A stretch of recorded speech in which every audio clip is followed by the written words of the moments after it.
হুগলির জাঙ্গিপাড়া থানার অন্তর্গত সিংটি মোড় এলাকায় পথ দুর্ঘটনাকে কেন্দ্র করে চাঞ্চল্য ছড়ালো। টোটো ও একটি 4 চাকা গাড়ির মুখোমুখি সংঘর্ষে গুরুতর আহত হন টোটো চালক রঞ্জিত সাউ।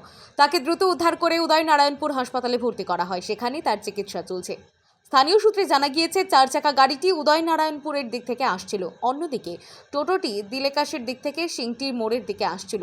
সেই সময় দুটি গাড়ির মধ্যে মুখোমুখি সংঘর্ষ ঘটে। সংঘর্ষের অভিঘাতে টোটোটি ব্যাপকভাবে ক্ষতিগ্রস্ত হয় এবং গুরুতর জখম হন চালক। দুর্ঘটনার পর এলাকাবাসীর একাংশের অভিযোগ, 4 চাকা গাড়িটি অত্যন্ত দ্রুত গতিতে আসছিল। তাদের দাবি, অতিরিক্ত গতির কারণেই এই দুর্ঘটনা ঘটেছে।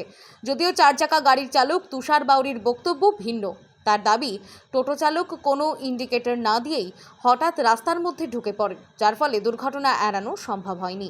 ঘটনার খবর পেয়ে জাঙ্গিপাড়া থানার পুলিশ ঘটনাস্থলে পৌঁছে পরিস্থিতি নিয়ন্ত্রণে আনে। দুর্ঘটনাগ্রস্ত টোটো ও 4 চাকা গাড়ি দুটিকেই থানায় নিয়ে যাওয়া হয়েছে। পুলিশ ঘটনার তদন্ত শুরু করেছে এবং প্রত্যক্ষদর্শীদের বয়ান সংগ্রহ করছে। এই ঘটনাকে কেন্দ্র করে এলাকায় ব্যাপক চাঞ্চল্যের সৃষ্টি হয়েছে। দুর্ঘটনার প্রকৃত কারণ খতিয়ে দেখছে পুলিশ।